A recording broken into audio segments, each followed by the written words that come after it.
Class के बाद तो आप देख रहे आ गया समस्या। इससे हम पहुँचे गोपालगंज जिले में, जो आपको पता है ज्ञान भारती स्कूल में पहुँचे हैं। वहाँ पे आप हमारे साथ एक टीचर है। सबसे पहले सर का नाम जानेंगे, सर का परिचय जानेंगे कि सर का परिचय क्या है। अनूप कुमार सिंह जी हैं।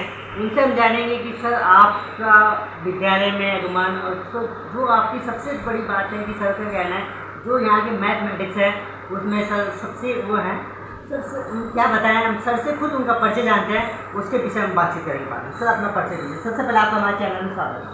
Thank you. इसके लिए सबसे पहले मैं ये बताना चाह रहा हूँ कि ज्ञान भारती के प्रति मैं आभारी हूँ जो इस अवसर पर मुझे बुलाए और आपके चैनल के माध्यम से जो है हमारे विद्यार्थियों के तक कुछ नंबर सिस्टम पर प्रकाश डाल रहा हूँ, पहुँच रहा है।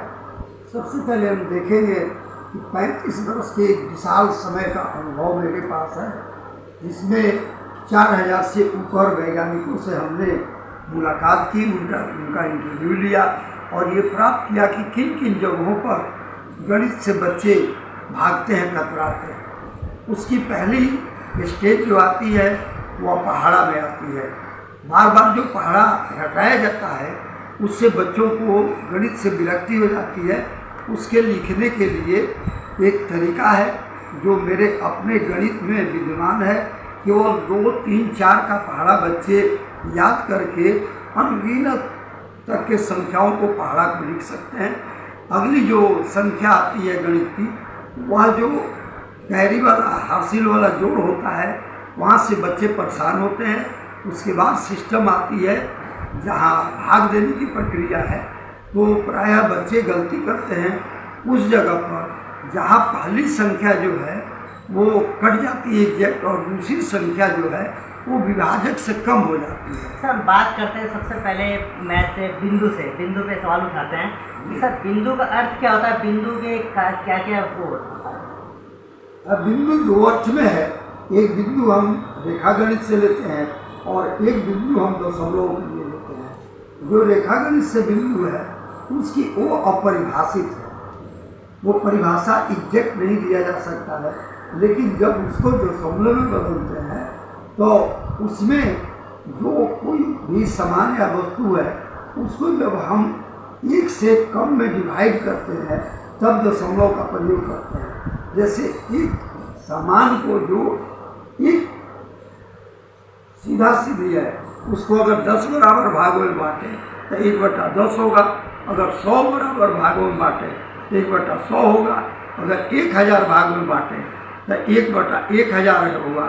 इसी को हम दशमलव में बदलेंगे तो एक जब वो जो हमारा क्वेश्चन आएगा जो पूर्ण रूप से विभाजित हो जाएगा उसको पहले रखेंगे और जो पॉइंट के बाद आएगा उसको बाद में रखेंगे। तो जैसे एक चीज़ और देखा जाता है पाई सर, पाई का मतलब क्या है, पाई का पूरा अर्थ क्या है? हाँ, ये बात बहुत अच्छी क्वेश्चन आपने पूछी कि पाई का अर्थ क्या है। पाई जो है वो 2 अर्थों में होता है। किसी अर्ध वृत्त की जो आधी परिधि होती है उसका और उसी वृत्त के त्रिज्या के अनुपात को हम पाई से डिनोट करते हैं, जिसका एग्जैक्ट मान जो है वह सर्वप्रथम 499 ईस्वी में भारतीय गणितज्ञ आर्यभट्ट के द्वारा निकाला गया 4.1416 ये सन्निकट मान है। और पूर्ण अर्थ में इसको कह सकते हैं कि किसी वृत्त की परिधि और उसी वृत्त के व्यास के अनुपात को हम पाई कहते हैं, जिसका मान यही होता है। यह जो है ग्रीक अक्षर जो लिखते हैं वह 16वां अक्षर को पाई से डिनोट किया जाता है, इसके अनुपात को। एक चीज़ और देखा जाए, जैसे कि देखा जाए चतुर्भुज में होता है, तो चतुर्भुज बनाते समय बहुत से बच्चों में होता है, देखा जाता है कि उसमें कुछ बनाते हैं लोग, कुछ नहीं बना पाते। तो चतुर्भुज का अर्थ क्या होता है, चतुर्भुज का मतलब? अब चतुर्भुज से समस्या है ये 4 सरलरेखा खंडों से घिरा हुआ है। चतुर्भुज का तरीका वो होता है जैसे वर्ग है, तब वर्ग में उसके डायगोनल समान होते हैं, भुजाएं समान होती हैं और कोण जो है वो समान 90-90 डिग्री के होते हैं। यही चीज़ आयत में बदलता है तो उसके भी डायगोनल जो है विकर्ण समान होते हैं, लेकिन भुजाएं दोनों जो है असमान हो जाती हैं। और यही जब समानांतर चतुर्भुज में बदलता है तो कोण इसके बदल जाते हैं और उसके विकर्ण जो है असमान हो जाते हैं। यही अगर विषम कोण समचतुर्भुज में हो तो कोण भी असमान हो जाते हैं और इसके डायगोनल भी असमान हो जाते हैं, लेकिन वो एक दूसरे को जो है सम विभाजित करते हैं। यही चतुर्भुज अगर समलंब चतुर्भुज में बदल जाए तो यह जो है एक ऐसा चतुर्भुज हो जाता है जिसके आमने सामने की भुजा समानांतर होती है, लेकिन कहीं भी दोनों समानांतर समरेखाओं के बीच की लंबाई जो है वह बराबर होती है। त्रिभुज जो है 3 सरलरेखा खंडों से घिरा हुआ क्षेत्र होता है और इसके प्रत्येक अंतःकोण का योग जो है वह तीनों अंतःकोणों का योग जो है 180 डिग्री होता है। प्रत्येक कोण 60-60 डिग्री का होता है। अलग अलग त्रिभुज की अलग अलग कोण होते हैं, अलग अलग भुजाएँ होती हैं, उनका अपना अपना अनुपात होता है। सर जैसे देखा जा रहा है कि आप सुने कि कोई क्लास में 6th में कोई एक ऐसा अंक है जिसके बारे में बहुतों को नहीं पता है। बहुत अच्छा क्वेश्चन आपने किया। NCERT की बुक और क्लास 6 के बुक में पेज नंबर 50 और 53 पर एक परफेक्ट नंबर है संपूर्ण संख्या जिसकी जानकारी बच्चों को और टीचर को कम है। इस नंबर को खोजने वाला पहला व्यक्ति यूक्लिड था। बाद में जो है इटालियन मैथमेटिशियन 1600 ईस्वी में मर्सिनी ने इसकी खोज की। मैं इस पर बहुत 1000 पेज लिख चुका हूँ। पहली इसकी संख्या 6 है, दूसरी 28 है, तीसरी 496 है, चौथी संख्या 8128 है। इस संख्या का पहचानने का तरीका है, यह संख्या जो 6 से और 28 से अंत होती है और इसकी परिभाषा यह है कि इस संख्या के टोटल गुणनखंडों का योगफल उस संख्या के साथ दूनी होती है। यही परफेक्ट नंबर की परिभाषा है। इसकी जानकारी बहुत कम लोगों को है। सर आप हमारे चैनल के माध्यम से जो हमारे दर्शक देख रहे हैं, जो टीचर हैं, स्टूडेंट हैं, उनको आप क्या संदेश देंगे कि मैथमेटिक्स कैसे पढ़ाई करें? मैथमेटिक्स में सबसे पहले ये सिद्धांतों को सबसे पहले पढ़े, कंसेप्ट का।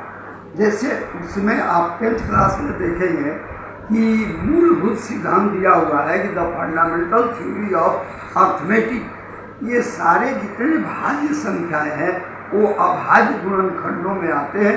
इसलिए सभी बच्चों को, सभी टीचर को प्राइम नंबर की जानकारी होनी चाहिए और बिना प्राइम नंबर पढ़ाए हुए आप मैथमेटिक्स अर्थमेटिक नहीं पढ़ा सकते हैं। और जब तक बच्चा अर्थमेटिक ठीक से नहीं समझेगा, दुनिया का कोई भी गणित अच्छा से नहीं समझेगा।